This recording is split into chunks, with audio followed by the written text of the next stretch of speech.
Hi, everyone, and welcome to Soothing Sundays. We're going to, I'm always here to answer your questions. And then on Soothing Sundays, we start with a nervous system regulation technique to implement during the week.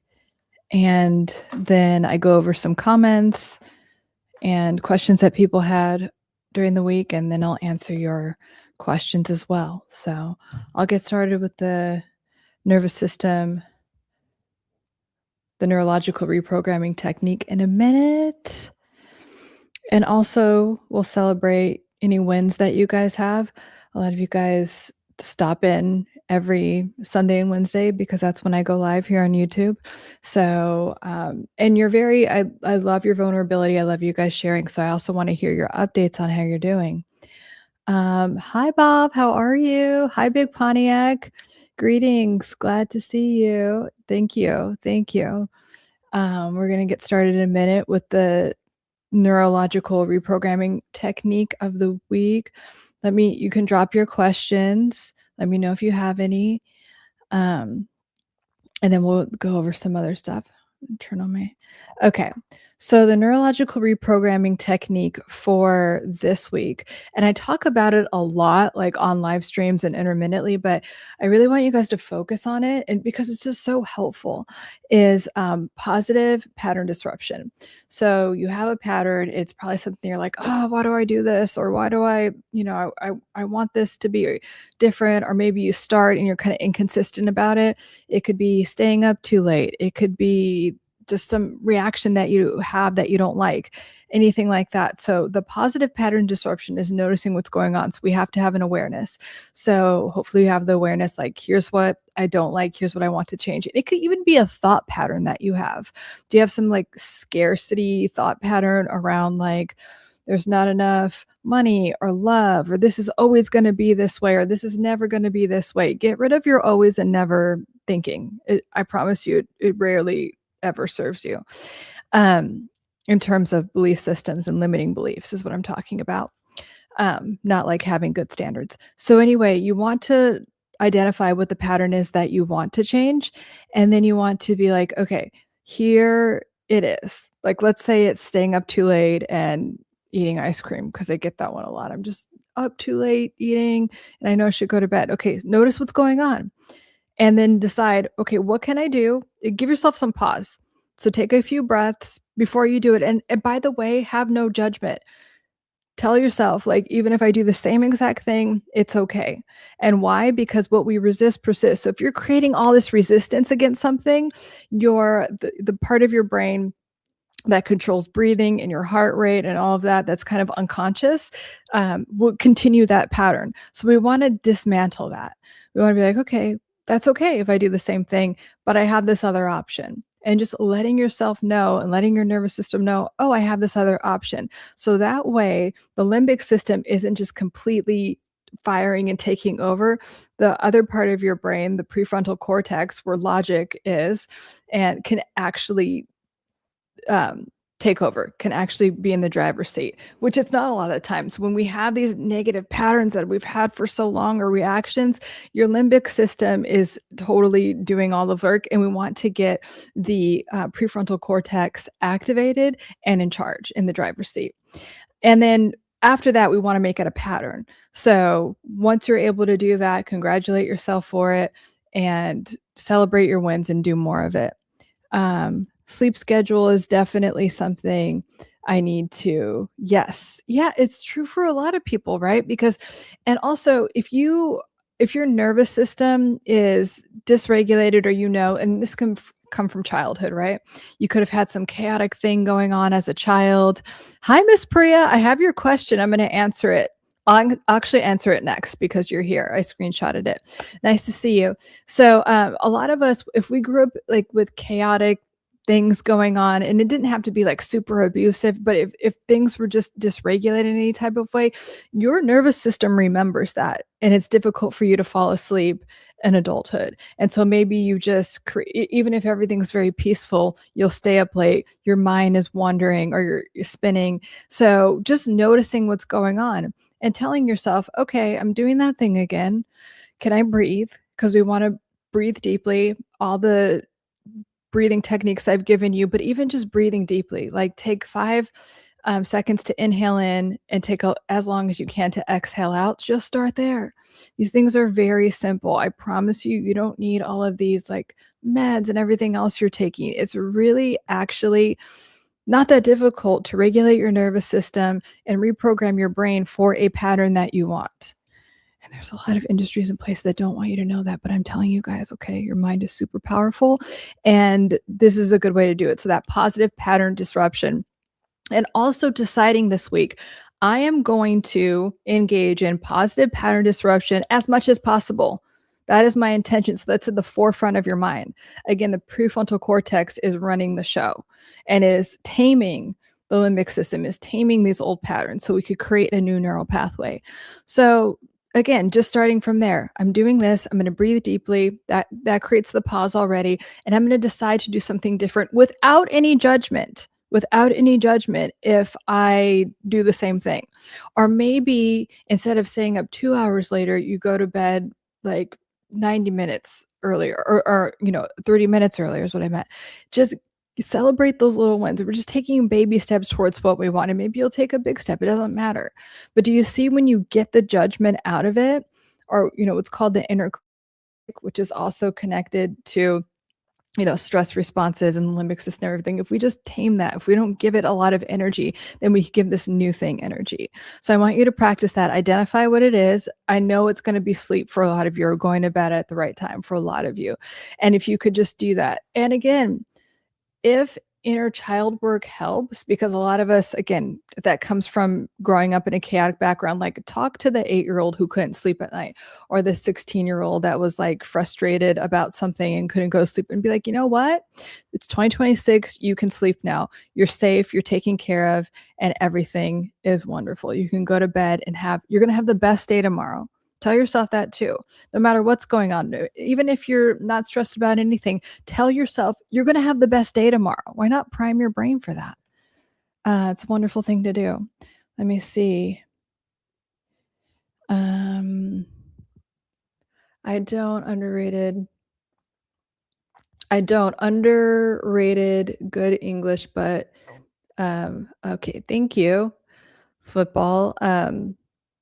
Anchoring. Yeah, it's a form of anchoring.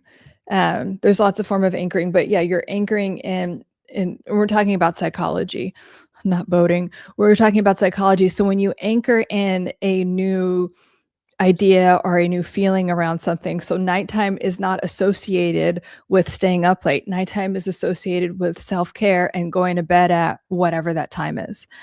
I can't control my sleep. Yes, you can. I can't control my sleep problem. I sleep at 2 a.m. What should I do? Okay, first of all, decide that you can. You can control, I promise you can control your sleep. I know it feels like you can't control your sleep. Maybe for a long time it's been that way, but I promise you, I've had a lot of clients come to me with insomnia issues, and they're like, I have tried every med. I've tried everything possible. In fact, like the last client I had that I dealt with insomnia stuff, she's like, I have a defibrillator, I have all this stuff like physically. And she's like, I've tried everything. And she's like, I know that it's my mind because I'm tapped out. I've tried every med, nothing works. I smoke so much weed. I drink to go to bed. Like she tried everything. She's like, I know that it is my mind that I need to control. And once she decided that, when she took ownership of the fact that like, hey, my mind is this powerful and I can actually control this, even though I've been led to believe that I can't control my sleep thing. So I would start with that because you're asking what I should do. Know that you have the power to control your mind, and you could change your sleep issue like that. And with that client, we were working together. She was able to sleep through the night after 3 weeks. We were just doing all these neurological reprogramming tools. But the first one was deciding that you don't identify as someone that doesn't sleep well. You don't identify as someone that has sleep problems anymore. They've done a lot of studies where your thoughts your cells, all the cells in your body are constantly listening to you. And we've known this for a long time, but they just can't suppress the data anymore. So it's like, and this, right? You've had butterflies in your stomach. You've watched something and gotten the chills, right? That's your brain communicating with the rest of your body. So the same thing here. I need you to start with a new identity and deciding that, like, I sleep well. I sleep, even if your sleep is shit, I want you to say, I sleep well through the night. I'm in control of my mind and body, and maybe in the past I used to not sleep well, but from this moment forward, I sleep well. And then doing a nice, like, self-care routine, like a nice evening routine. So, because that is someone, if you identify as someone that sleeps well and that doesn't have a sleeping problem, you have a nice self-care routine, a nice evening routine. So can you do that for yourself? And what feels regulating to your nervous system? Is it a hot shower, a bath, like a steam room, getting in the jacuzzi, or like having some hot tea? Those are the main things I hear that work for people. Stretching, what works for you? So now we're giving energy to the solution. We're giving energy to the new identity as someone that sleeps well. Does that make sense? So we have to shift our self-concept away from, I do this, now I do this. It's the same thing I've talked about with, like, I don't know if I could say weight loss on here, because sometimes, but like when I've worked with people who want to change their body composition, I'm like, you have to stop calling yourself fat. You have to. I'm sorry. I don't care if you're 300 pounds. You need to stop calling yourself fat. Like, every day I'm getting healthier. Every day you have to change your self-concept, and your identity gets to shift. And then from there, take action. So create a new routine around that. Okay. I'm going to go back to the comments in a second, but I'm going to answer Miss Priya's question. Here it is, Miss Priya. Hey, let me write this question before I forget. And perhaps you could cover it in your next live stream. I always ask you guys to do that. So, a narcissistic parent that says things like, I really want the best for you, or offers to pay for certain things, but later uses that to demand or control over you. And it forces a guilt trap. And this is a very common thing. First of all, narcissist, there's a lot to this question. Thank you for asking it. So narcissists use any type of power, including money, especially money, to try to manipulate and control you and guilt trip you. So they love to manipulate and control people all the time. They want to, again, you have to remember that narcissists do not see you as a person. They see you as supply to either offload their guilt or shame, or both, because they're just ridden with so much guilt and shame that they refuse to metabolize, which is the other part of this, because you feel like you get in this guilt trap, as you call it. And so they're trying to do that, or as a way to manipulate and control you, because they can't handle abandonment. So they need to know that they always just have, like, control over you. Again, has nothing to do with your well-being. Unfortunately, that sucks, right? Especially if it's your parents. Trust me, I know that sucks. That in itself is something to grieve, get sad about if you want, and release, because it's like, oh, I have parents that actually don't want the best for me. They just want to control me and offload all of their guilt and shame on to me because they refuse to work on themselves. That sucks, Miss Priya. So just noticing it what it is, but also deciding to not carry it anymore. At any moment, you could decide, this isn't mine to carry. I'm not doing this anymore. And you can even visualize it like a big bag of bricks, or just smelly, like, bags of shit, because that's really what it is on an energetic level. And just decide, like, hey, I'm not doing this anymore. I'm not carrying all of this for you. And whatever guilt and shame you have, it's for you to process now, not for me. Say things like, this is Miss Priya again. Say things, I didn't raise you that way.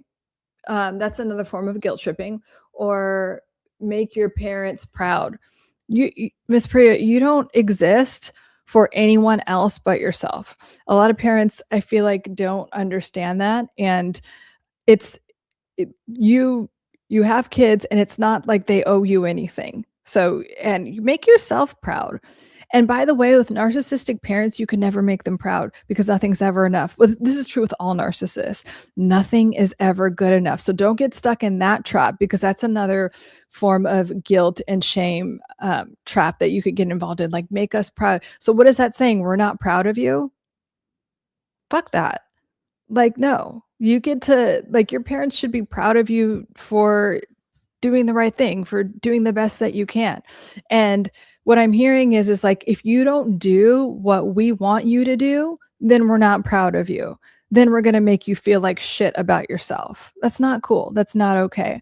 And so knowing that and being like, okay, and as a child, there's such a primitive longing to make your parents proud. That's what you want to do. But when we have abusive parents like that, we have to realize that even though we have this kind of primitive urge to want to do that with them, it's not going to work. So can you reparent yourself? A lot of us that come from any type of anything, like when you reach adulthood, you start to reparent yourself. You're a child, then you're an adult, and you start to reparent the parts of yourself that you didn't get from childhood. Otherwise, it's going to show up and like be like it'll show up in your relationships, these traumas that you have with your parents. So you might attract a partner that's like, I'm never proud of you. Why don't you do what I say? You know, you'll attract that narcissistic partner that mirrors the parts of your parents that are still unhealed. So we have to be proud of ourselves. We have to be our biggest fan. We have to love ourselves the most. I know that's like such a trite thing, like, oh, if you love yourself, it is true. And even for me, it took me a while to like, logically, I knew that from grad school and all this other stuff, but it does take a minute to integrate. But I promise you, when you love yourself, like on that level, everything falls into place. And you get rid of people that it's just this energetic filter that filters out a lot of the bullshit. Yeah, the bar forever moves. Exactly, Bob. It does. It's kind of like, oh, well, now you did this to, like, you're like, oh, well, I did this. I thought it would make you proud. I hear this all the time. I went to law school. I did all this stuff. You're completely living this life that's not your own for your parents. I did this. I married the Jewish or the whatever, the Catholic girl, whatever. And it's like nothing will ever be good enough for any type of narcissist. But I personally feel like it stings a little bit more when it's your parents, because again, we have that primitive tie. And then again, reparenting yourself is so important. That's an excellent question, Ms. Priya. And I know a lot of people have gone through that or are going through that right now. So thank you. What is your advice on marriage? What about it? What is your question about marriage? I mean, I think marriage could be a beautiful thing, but it depends on, if you're getting married for the right reason, or you feel like you have to. Elaborate. When does I reach my higher self? Please reply. Siddha, what does that mean? When does I reach my higher self?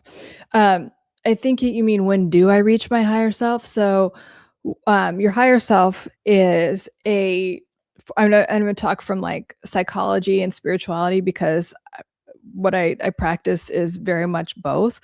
So from a psychology perspective, it's often called our ideal self. And it's how like we would like every area of our life to be: health, wealth, relationships, career, our connection to God, source, whatever you call it. Like that's the ideal self in psychology. And then our higher self from like a spiritual place is like it's connected to God consciousness. It doesn't have any of the ego. It's not connected to our inner critic, basically. And it doesn't have any fears about anything, right? It doesn't have any fears about abandonment, intimacy, our worthiness, anything like that. It's completely void of that. It's just because it's connected to God, Christ consciousness, depending on, your spiritual orientation. I feel like it's being said in different ways, but that's why it's called your higher self. And that is where a lot of spiritual wisdom comes from. And like my favorite, I talk about Carl Jung all the time. There's that book right there. That's the Carl Jung reader. A lot of his, the foundation, I should say, the foundation of his teachings, and he's like the godfather, the grandfather, whatever you want to call it, of psychology, was he was always talking about this connection with the higher realms. And so how do you know? I think that to answer your question, I think that we're always evolving in that way. They're always like, or even if you want to just call it like love energy, like the highest forms of consciousness and consciousness, I'll say, is like love, peace, and joy, which is also called God consciousness. And that's where it's just like this pure energy that doesn't have all these fear-based things. So to answer your question, I would say the more you feel into those states and that you're really in those states of just utter peace and joy and love. And that's what's so beautiful about continuously working on yourselves, continuously doing inner work, is that this happens to me all the time. I'll just be grocery shopping and then it's just like wave of like complete love or complete peace that is underscored. There's no drug that can make you feel that way. And it just washes over you, right? And I know a lot of you are going to be like, MDMA, like those type of drugs leave you fucking depressed and they dysregulate your nervous system. But real God consciousness, real love, real peace, real like those states of joy, like they just leave you more elevated. So that's how you know that you're being that you're in touch with your higher self. It is a fantastic question, Bob. Thank you for asking that. And then also, here's the other thing I want to say about higher self is like ask. Hey, higher self, I want to know you more. I want to be more in line with you constantly. I want to like live in the vibration of love and peace more. Can you help me with that? Because that puts you in the receptive state. So you're not in this fear and resistant state, these lower frequencies. Now you're like, your intention is like, I want to be connected to you. I want to be connected to you, God. I want to be connected to whatever you call on. So, Christ, Heavenly Father, Holy Mother, God, Jesus, like these are higher states of consciousness that are all connected to your higher self. So ask, and because that, again, what are you priming your brain for? There's a lot of things in this world that are trying to get you in these fear states of consciousness. And so can you be in a whatever you want to call it, God consciousness, or whatever your spiritual orientation calls it. And so in declaring that, like, you know what, I want to be in this state of consciousness. Can you help me?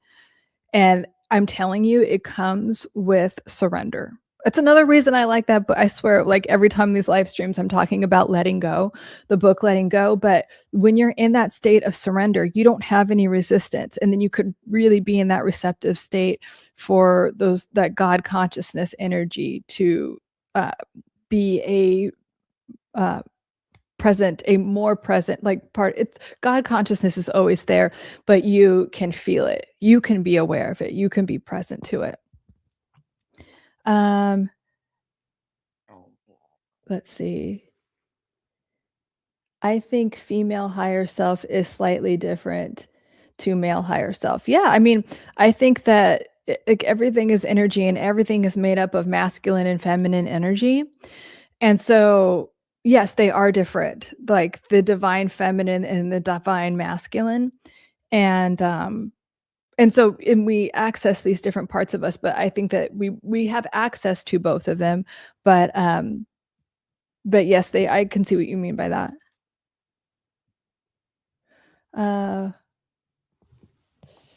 Let me delete this guy.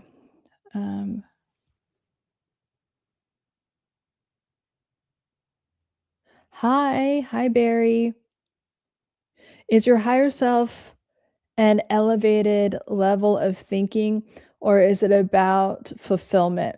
Another excellent question. So it's not even about thinking.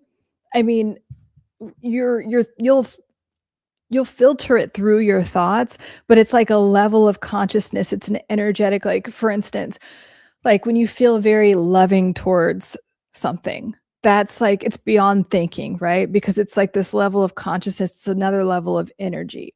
Or if you have just full on joy, like, yes, you might have some thoughts behind that, but it's beyond thoughts, right? And we can get there if we're grateful for things in our life. The more gratitude's a very powerful way to elevate us into that higher self or God consciousness. So the thinking can help pull our direction or our energy into the right place, so we're not like fear-based, we're in a gratitude loving space.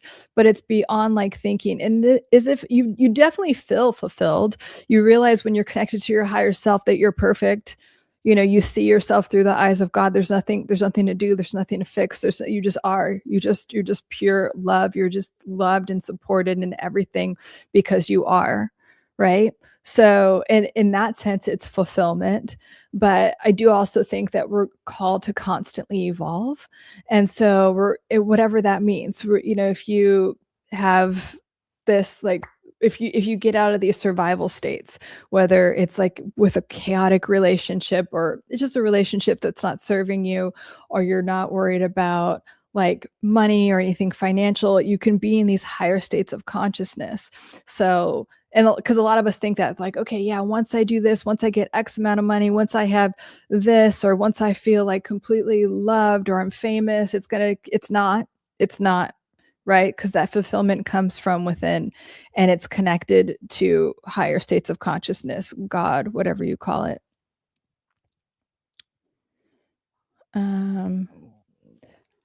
The more I see, the less I know, and I'm okay with that. Exactly, Joe. Like, exactly. Esoteric perspective is intriguing. Yeah. Whenever you justify something, Miss Priya, we've talked about this. Why are you justifying? Okay, with these narcissistic people, we have to stay out of JADE, which is justify, argue, defend, explain, and also engage. Explain/engage. So with these toxic people, first of all, they also love drama. They love a fight. So you are in your rational mind in problem-solving mode and trying to prove your worthiness. They don't give a shit about that. Their only motive is to continue to make you feel like shit. Again, you are there to barf, like offload all, or they're thinking of you as to exist to like barf all their guilt and shame onto. So they don't want a justification. They don't want to hear anything. I know that's defies logic. I understand. I feel like you're coming from a very loving and logical place, but we cannot go into JADE with people that are just looking for a fight, or they just want to not take accountability for anything at all, right? The basis of a real connection and real intimacy, real friendship, real any type of relationship is that both people take accountability, and then both people can, you create your safe space when it's like, okay, I fucked up and that's okay. Like, you're not going to abandon me and I'm not going to crumble with shame because I did something wrong. And then the other person does the same thing. And then, when you have healthy conflict resolution like that, you actually deepen the intimacy. Narcissists aren't interested in that. They're terrified of intimacy. So they'd rather not take accountability for everything and blame you and continue make you feel like shit. So no more JADE, no more justifying, arguing, defending, explaining, or engaging. No more of that. Another question: why do people say, "Oh, that is a total cope, or just coping"?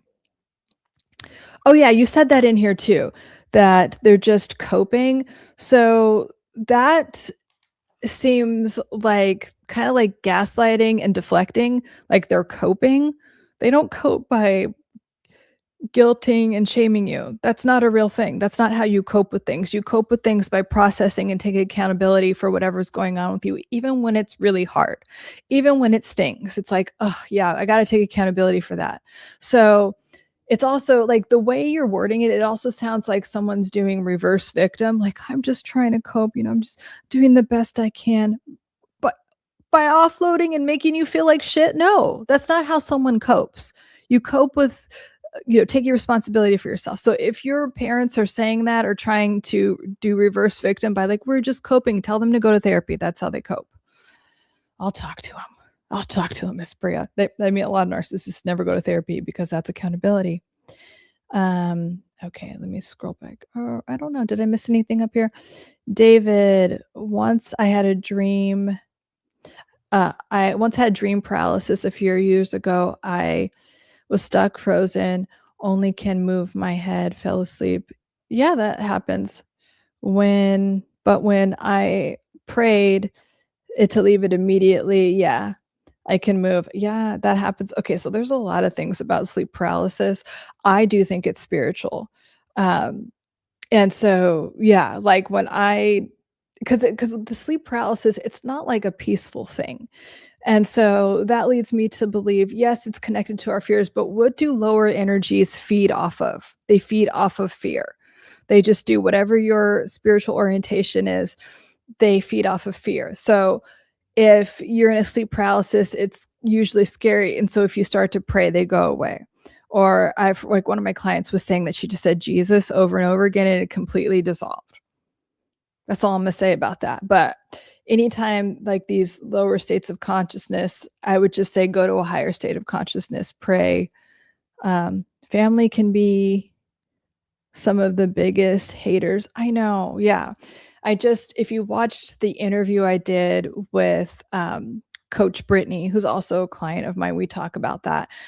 The whole thing was about narcissistic parents. And so, Miss Priya, I think you would get a lot out of that. I don't know if you've watched it yet, but it's about narcissistic parents. And we just are basically just having a long talk about it and educating you guys about it. And so it's unfortunate because you don't want that. It feels like you're supposed to love the people in your mind that are supposed to love you and create safety and support and everything are your biggest haters. Like that's extremely counterintuitive. It's extremely confusing for a child.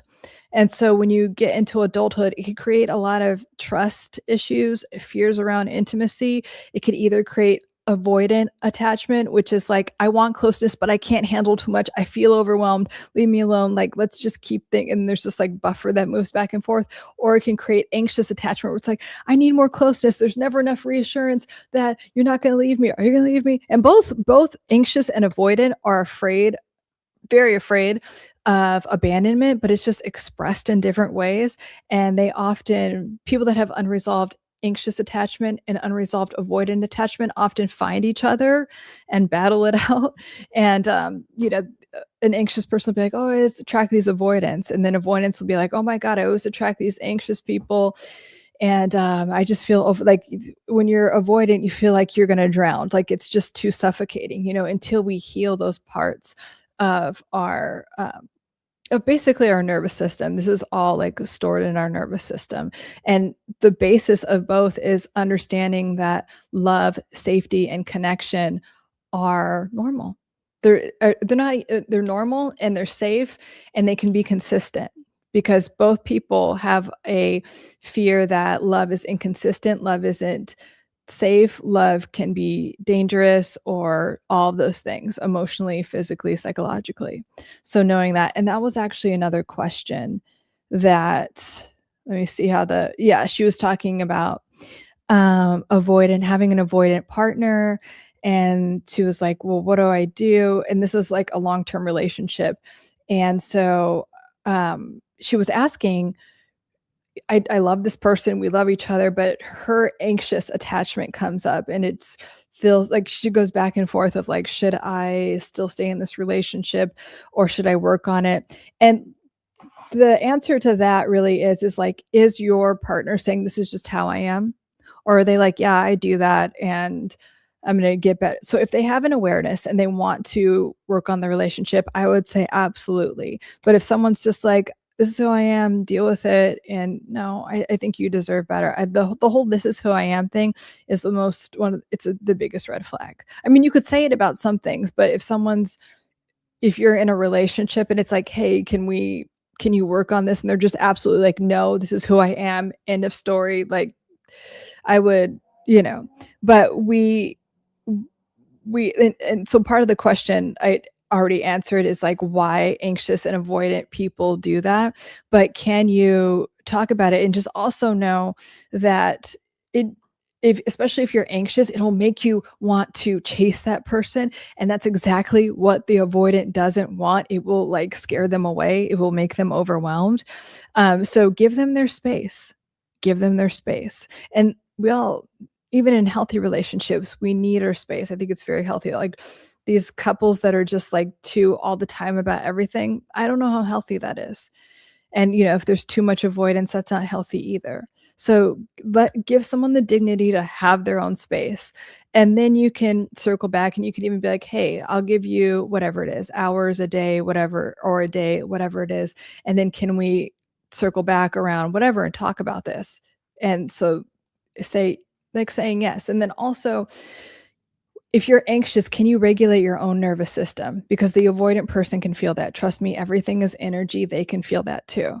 So can you work on yourself, regulate yourself, and nurture yourself in that way while your avoidant partner is figuring it out and taking time to regulate their own nervous system? But yeah, it can be worked on. I mean, I've had a lot of clients, and some were couples where we worked on that, and both people felt safer in the dynamic, and they felt more connected to each other because each one of them got over their abandonment issues. Abandonment issues are so common, but we often suppress them. How to overcome anxiety.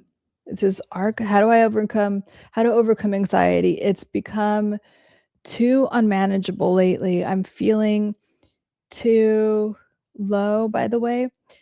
I've done CBT, okay, good sessions, and lately I'm researching nervous system reset. Well, you're in the right place. Um, I feel so low. Okay, so what I'm hearing is that you have anxiety and depression. So, because you started with saying, how do I overcome anxiety? But you're also feeling really low. So you have both going on. Anxiety is a preoccupation with the future, something that hasn't happened yet. It's a way to keep your brain is just trying to keep itself safe, right? And then depression is a preoccupation with the past, which also doesn't exist.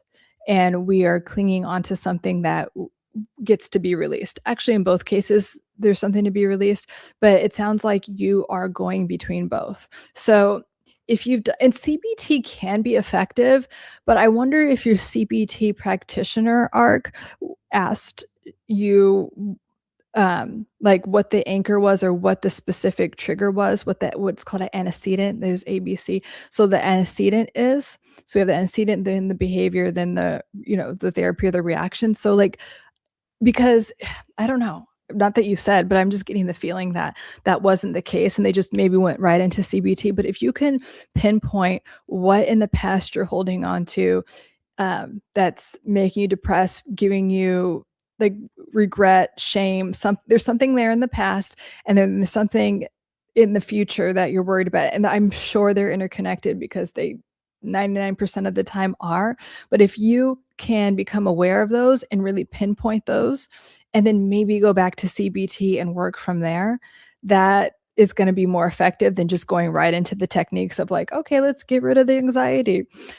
Sometimes we have to lay that foundation first, and not all practitioners remember to do that.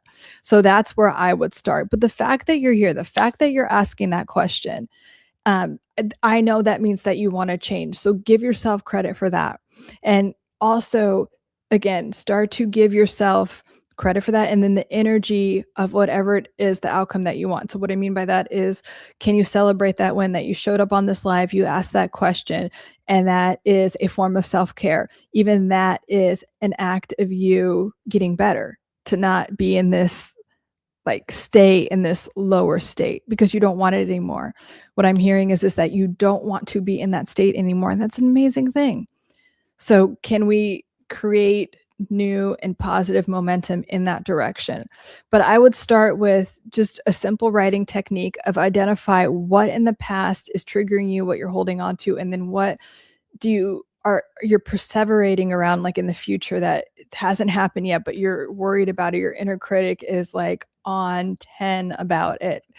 And then from there, implement the CBT techniques, because CBT is really good it's a really good modality for what you're talking about, ARC, but you have to do that foundational work first. I haven't loved myself since 1988. Why haven't you loved yourself? Like, we have to be the main character in our own life, and we really do. You really do have to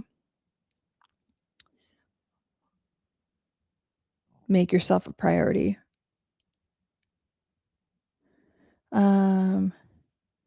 Everybody needs.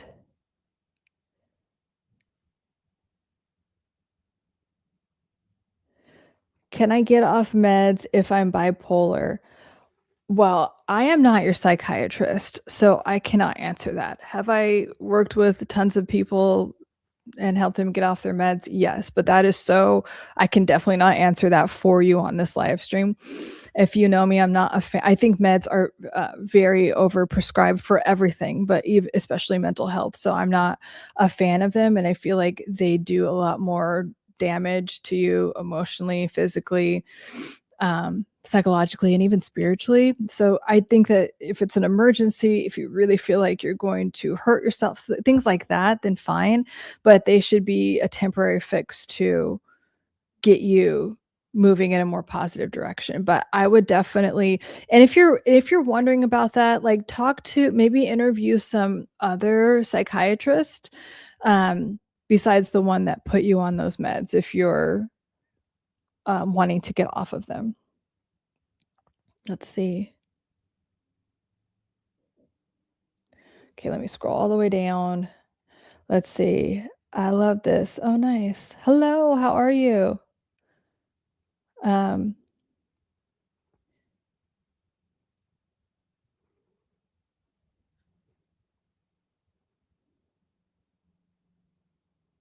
What do you think about marijuana for mental health? That's a good one. You know, I continuously research that. When I have clients, especially when they first come to me, they're like, yeah, I'm using this to cope, blah, blah, blah. I mean, ultimately, I don't think it's great for you. Like Dr. Amen, Dr. Daniel Amen, his name is literally like you're saying amen, but he's one of the leading brain doctors in the world. And he is one of the only psychiatrists that actually studies the organ that he's diagnosing, which is the brain. You go to a psychiatrist and they're like, here's your prescription for your meds. They never even, but he actually does brain scans. And he doesn't have great things to say about weed, about marijuana. And it does, what I always noticed is like when people, especially they started smoking weed during like adolescence or, you know, puberty around there, I can tell in their speech. And so some of the speech pattern, I don't think it's that good for the brain. Like it could be a temporary thing. When I work with clients, they end up not needing the weed anymore. So if you feel like you temporarily need it, but I would try what I would invite you to do, Abba, excellent question, is to, let's say you're smoking whatever a night. Like, can you cut it in half? Or can you cut it by a fourth, something? And can we start to taper back? Because weed, alcohol, a lot of things. I mean, it can even be TV. It's a form of numbing something out. And when we numb something out, it'll be stored somewhere in our nervous system. Remember, your brain is here, right? But it also goes all the way down your brainstem, all the way down your spine, like through your nervous system. That is part of your brain. So we get these aches and pains. We get like certain weird diseases, or always getting this type of cold or whatever. It's because we have some suppressed some emotion, right? Again, that's why I like it, letting go. It's about releasing that stored energy that we don't need anymore. So ultimately, I do not think that weed is excellent for mental health, especially if you're using it to cope. I also feel that way about mushrooms, even though there's positive evidence that, you know, shrooms can do things for healing certain brain injuries. I just like microdosing on something for the rest of your life. I don't think that's great. Why are so much more than suicide? Why are so much more men suicidal than women?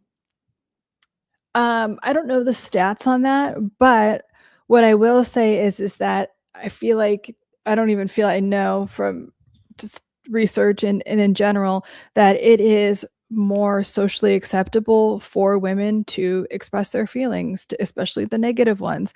And men are supposed to suppress all of their feelings and pretend like they don't have any. And so after a while, that becomes too much. And that's why that's another way, or one of the reasons I create this space, because I want everyone to feel like they can say whatever they want. Fried chicken yesterday. nice username. But I do think it's because we've been taught that society says that you can't have feelings if you're a man. And of course you can. I think men are very feeling creatures. It's obviously expressed in different ways, but and again, this is where real intimacy comes into place, whether it's with your friends, family, or romantic partner.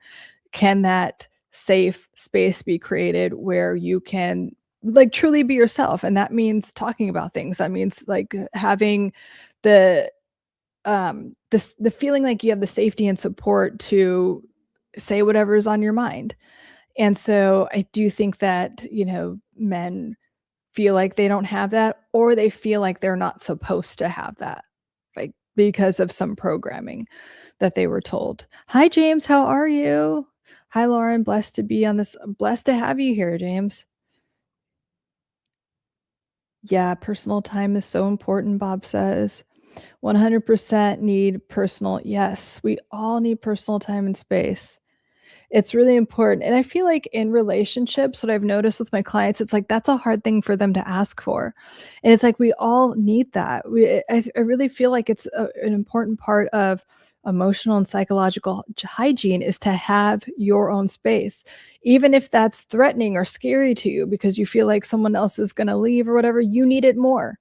We all need our time to just not really regulate our nervous system, because if you're with someone that's safe, you can regulate your nervous system with them, but also we just need our own time around things. That's why it's important to have your own life and all of those things. That's why you see that with people that especially when a woman has a baby, it's kind of like her whole everything is about body, everything is about this other being, and it's kind of like I need my own thing. Like, and you hear a lot of like moms, especially newer moms, like I can't wait to go to work, even if it's just for a few hours, because we need to regulate in that way, especially if you're doing a lot of caretaking.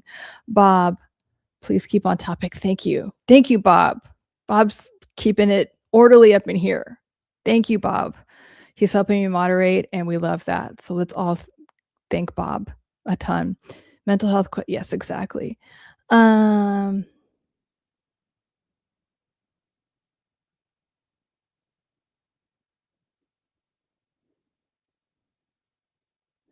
Let's see.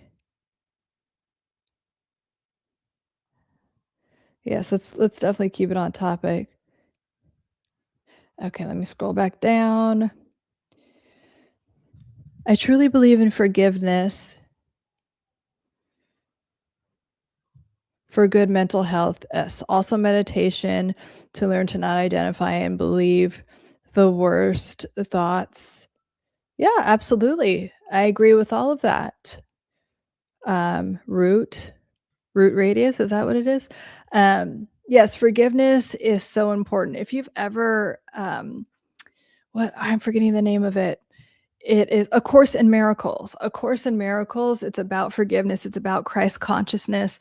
And but one of the primary things is like forgiveness will set you free. Forgiveness is not just giving the person a free pass. Forgiveness is really releasing the past, because really all that exists is this moment.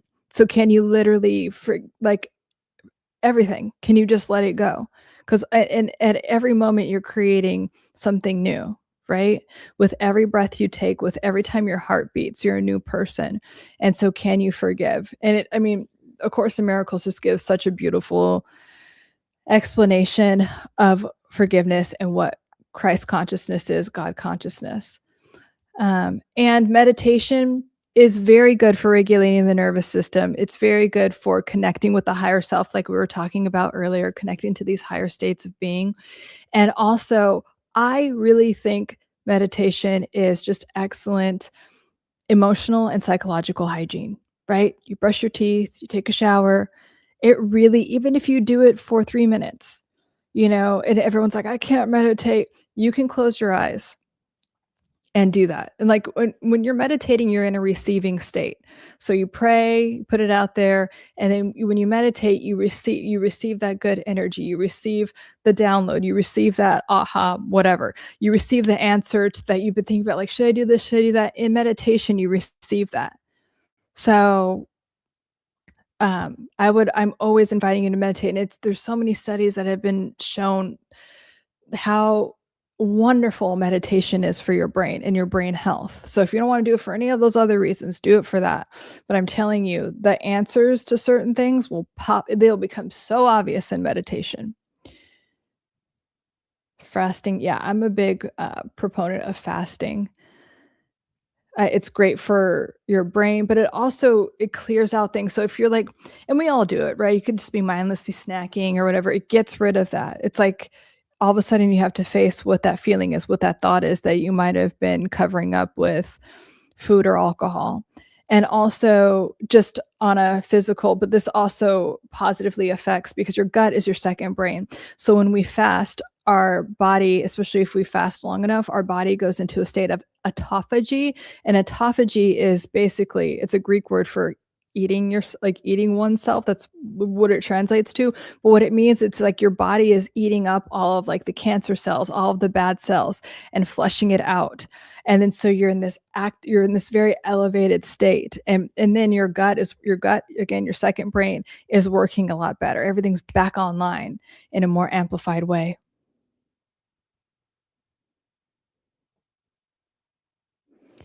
Okay, Timothy, I'm about to kick you out. Like, stop.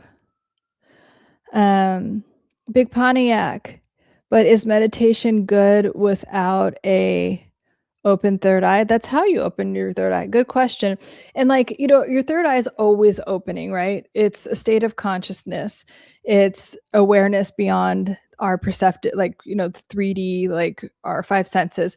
So it's always opening. And like, how are you going to open your third eye if you don't meditate? It's a great, and especially if that is your intention, like, hey, I want to open my third, I want to be more intuitive. I want to understand things. I want to get answers. I want to get downloads. I want to hear what God is saying to me a lot more clearly.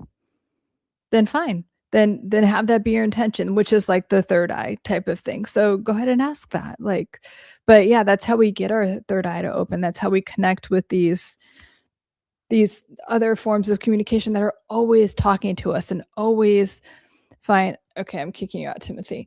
That are always trying to communicate, always trying to give us everything that we want and more. Let's see. But water fasting is powerful. It is a powerful tool. It takes, and if you're new to fasting, that is true root. Just start with a little bit. Like, just start with 6 hours, or just start with, I don't know, like if you typically stop eating like an hour before bed, can you do 3 hours? And then when you go to sleep, you get a bunch of fasting in too. And then you could wake up and maybe skip breakfast. And then it becomes easier. Like, I used to think, oh my God, fasting is so hard. And like, it gets your body likes it. Your body wants to do that. So, yeah, big, big proponent of fasting. If we let go, we'd realize everything is fine. Exactly. When you let go, and it's so hard, it's so counterintuitive, especially because our inner critic your inner critic only knows the past, and your inner critic only knows fear. And that's not a bad thing, especially if you grew up in kind of rough circumstances. Like, the inner critic was keeping you safe.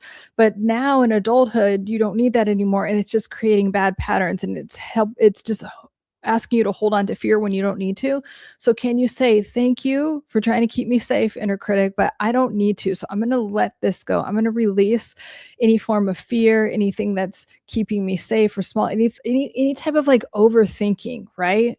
Is not what we're being called to do. So can I let it go? And can I just sit with the truth, which is probably something that's very loving and peaceful? Can I just let everything else go? Because I'm safe, and I don't need the inner critic to try to do all of these things and overthink and over fear this and push people away, or get anxious about this, or or try to like hold people too close, whatever. Just, can you just let it go and be present with what is? When God answered a prayer, I didn't believe it. Oh,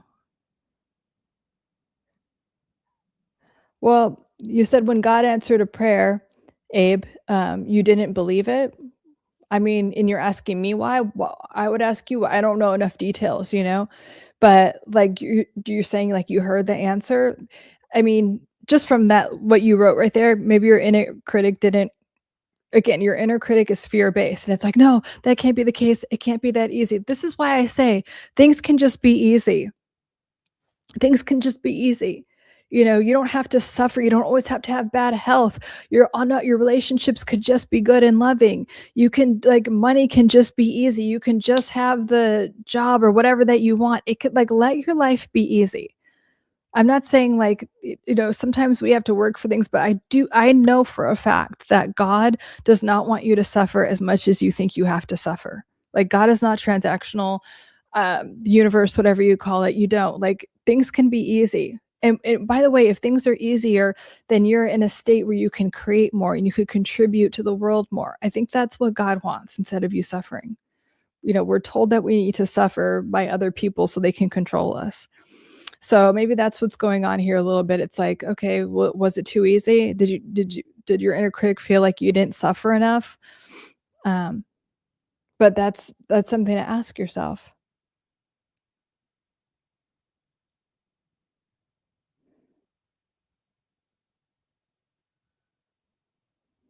I agree with you. Let's see. What does that say? Which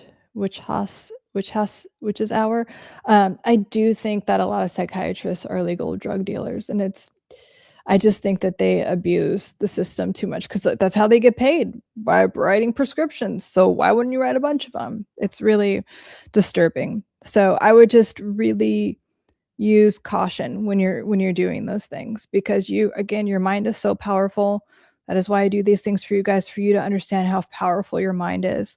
And anything that you want to be, do, or have, you can, by recalibrating your nervous system, creating new neural feedback loops. And a lot of those drugs are going to just stagnate your brain. And it's really not good. I would recommend looking into short-term psychedelic. Yeah, some of the psychedelic. Here's my thing about psychedelic stuff. Okay, I'm not totally knocking it. And as someone, I've done like ayahuasca, I've done a few whatever things, but you cannot just do the psychedelic thing and then be like, oh my God, I've gone to, those things and are like the ayahuasca stuff, or just, and people are like, oh my God, I got it. I'm woke. Like, now I'm totally fixed. That's not how it works. You can do the psychedelic to bring to consciousness what's going on, but then you have to do what's called integration. You have to work with someone, talk about the experience, and integrate it and understand, like, it's a lot that can come up in one psychedelic thing. So you have to be able to, it'll be just too much to metabolize, and then it's just all there. And I see a huge mistake I see that bugs the shit out of me is these people that are just so on their high horse because they had some psychedelic experience, which was profound. I'm not taking that away. But then they're like, oh yeah, I'm done. I'm fixed. And they're just still repeating the same old patterns. Plus now they're arrogant and thinking that they know better, and they don't, I've had friends like that I've talked, and they're like, they're trying to lecture me. I'm a mental health practitioner. They're like, you know what? After my trip, and I'm like, you don't even, and then anyway, just like I said, they're still repeating the same old patterns. So if you do any type of psychedelic thing, please still work with a therapist, a coach, someone that can help you integrate those things into whatever therapy modality or coaching modality they practice. But you need to understand what all of that was, because yes, it can be life-changing, but you have to integrate it. You can't just like know these things. Awareness is the first step. Awareness is the first step. Then we have to integrate, and then we have to act after that integration to create a new whatever it is. Or something will just fall apart, because I've seen it happen every time.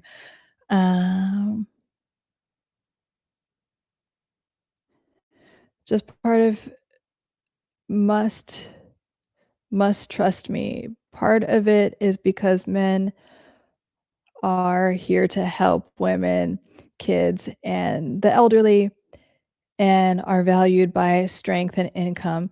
Once we attach ourselves to job titles or status no one is caring.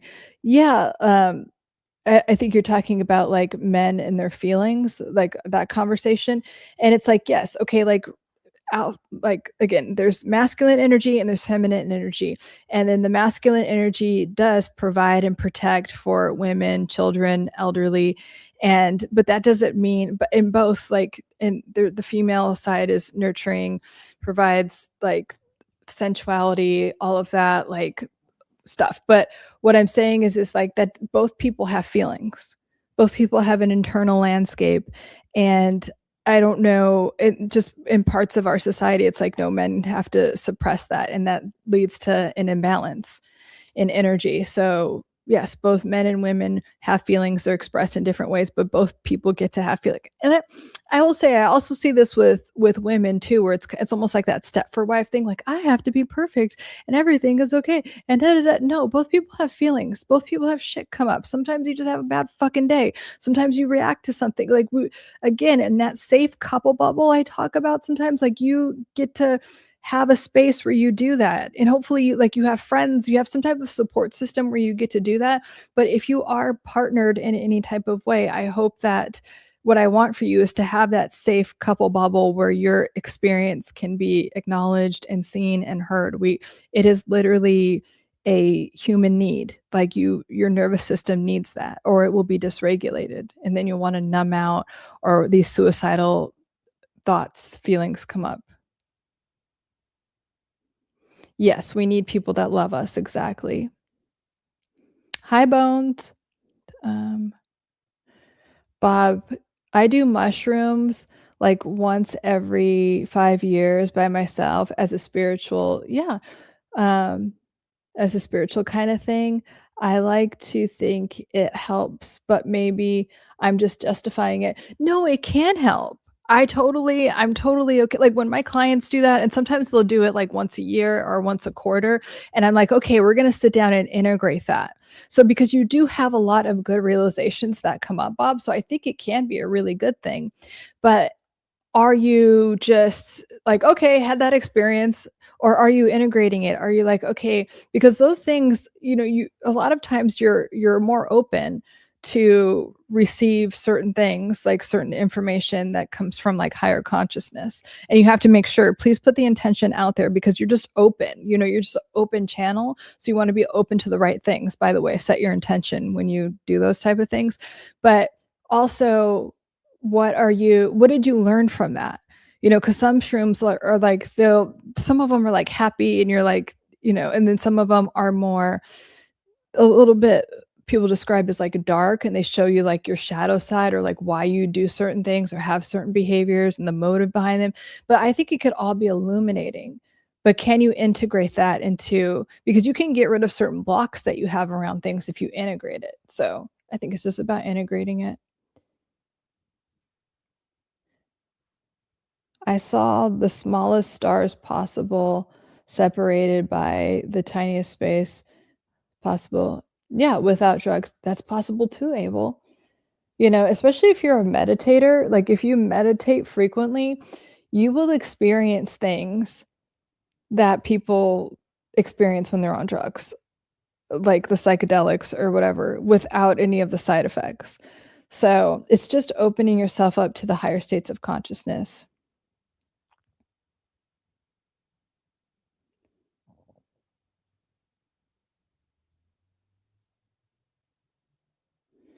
Okay, how do you feel about magic mushrooms for depression? Yeah, so I just kind of went over that. I feel like it's a start.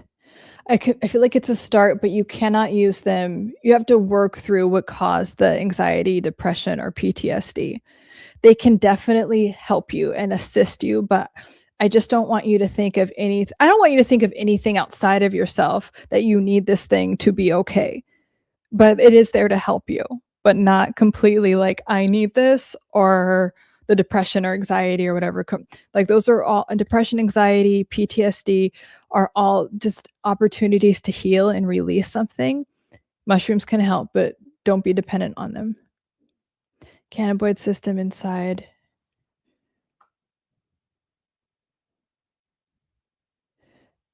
inside your head existing. I don't know.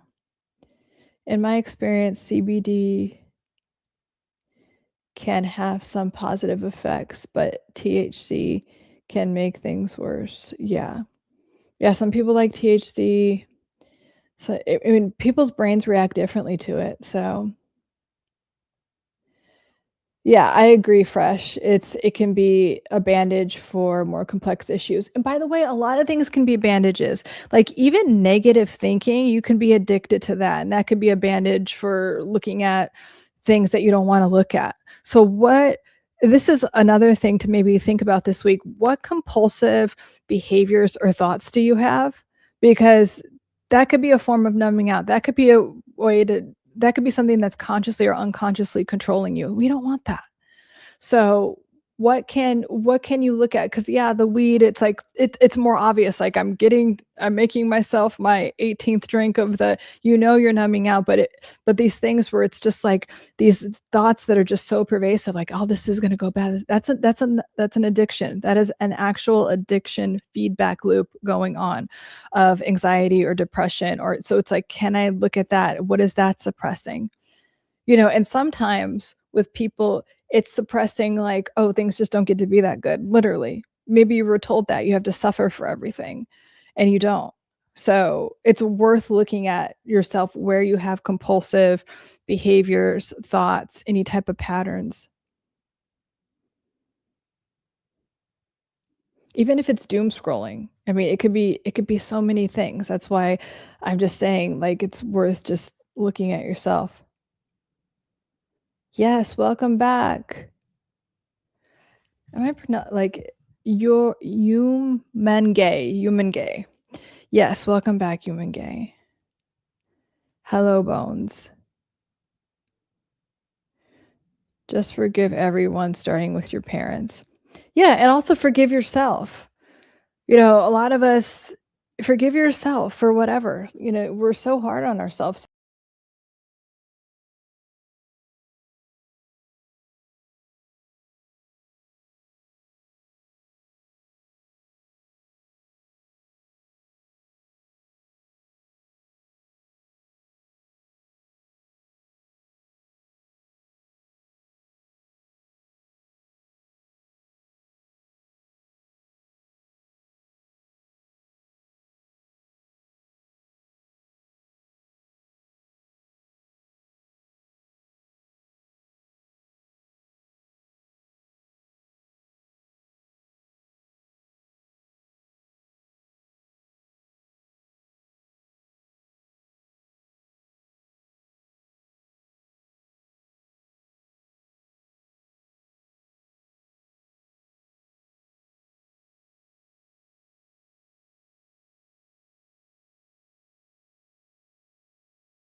I don't know what happened. I just got cut off, but I'm back. Dang it, Dennis. What are you talking about? Audio. Video and audio cut out, Lauren, in case. Okay, am I back? Yeah, all of a sudden on my end, it just went bloop. Let me know if you guys can hear and see me now. I swear that. No, we're not going to blame you, Dennis. I feel sorry for his.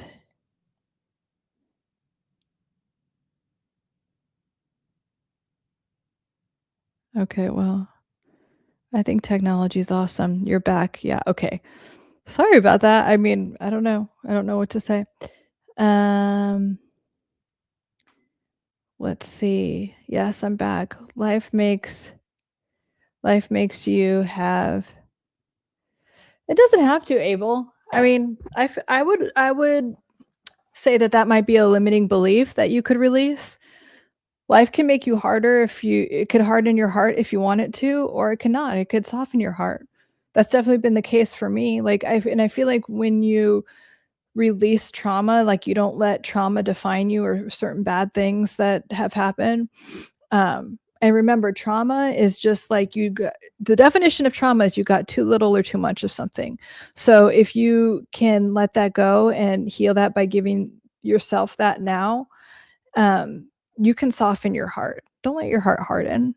It's not a very fulfilling way to live, and it could lead to addiction. You're fine, Dennis.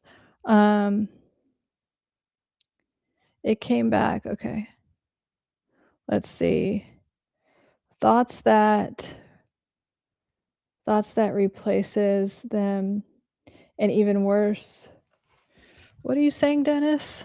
Thoughts that replaces them, and even worse, when it's thoughts like losing at every person.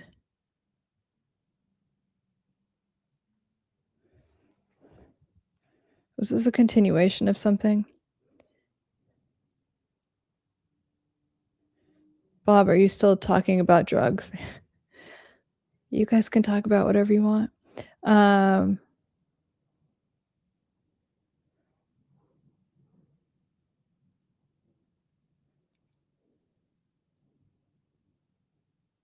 The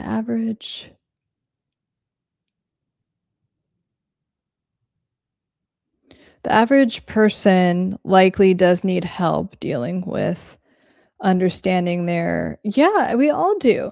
At any given time, we all need help understanding ourselves. And it's like, it's this ever evolving process that is actually very beautiful, right? Because everything is within you, everything, but it's like we get cut off from that. And so we have to understand that and like know it on a deeper and deeper level. Like right now, I'm really into, like, we all know the kingdom is within. That's actually what I preach here, is like everything, all the tools that you need are within you. But I'm even understanding that on a deeper level. And as I understand that on deeper and deeper levels, I tell you guys about it. And it even sounds more, it just gets actually more and more simple, you know? But it's a lot to wrap your head around at the same time. But I would say that we all get to continuously that's how we evolve. It's a big part of becoming the best version of ourselves. Bob, I always do my best to try to take a lesson from the experience. Good. Usually it makes me more grateful and appreciative. I love that. I always make sure I'm in a good mindset. Yes. I love that. That's perfect. That's exactly what I'm talking about, Bob, is like taking those experiences, integrating them. But I'm so happy that it leaves you with more gratitude and appreciation, because that's what we want. What you appreciate appreciates, literally. If you're ever in like a fear-based, like you stuck in your mind, like think about this, what you appreciate appreciates. So can you focus on that? Have some water. There's a lot of evidence that shrooms are the foundation. Yeah, I mean, there's a lot of practices that involve shrooms, and they have for a long time. But that's what I mean. They're of assistance. They are assisting us. I just don't want you guys dependent on something to be like, okay, I need this to function. There's a huge difference whether compared to like having an experience that's assisting something. Thank you, John.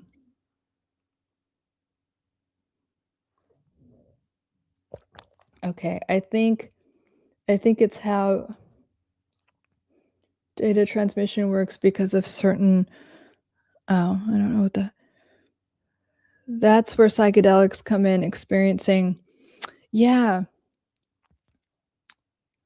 Ibogaine. I don't know. I'm very curious about Ibogaine, but haven't done it and don't know. I don't know anyone that's done it, actually. 25 years of therapy in one night. Yeah. I read about addicts. Yeah, they're using it with addiction and getting fabulous results. So like, again, I'm down. Like, I think it's super interesting what the research that they're doing on Ibogaine, and people saying it is like doing a lot of therapy at once. You still need to integrate it though. You still need to still work with someone and talk about what happened, because it's still a lot for the logical mind to metabolize.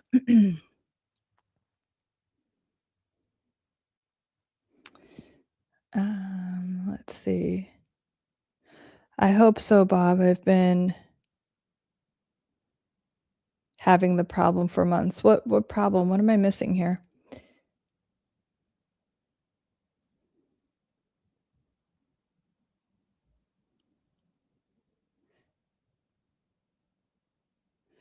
Okay, well, we won't put that vibe out there. All right, guys, I might wrap up. Let's see if there's anything else coming in. Let's see. Like city vehicles. Okay. Well, guys, excellent questions. Excellent questions. Happy and honored to answer them. And don't forget to incorporate that neurological reprogramming technique, okay? So we're going to create positive pattern disruption around a behavior or thought pattern that you want to change. Notice what's going on, decide you're going to do something different, and then take action towards that. It does not have to be perfect. You can still do some part of the behavior. Just do a little bit of positive pattern disruption. Just do something a little bit different each time that's moving in the direction that you want to go in.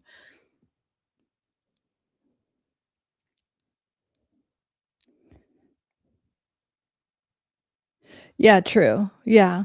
But yeah, look into it, Dennis, but I don't know. Aubergine resets the brain. Yeah, I mean, I do think that, I mean, everything's spiritual. So I do think that it can really help, right? I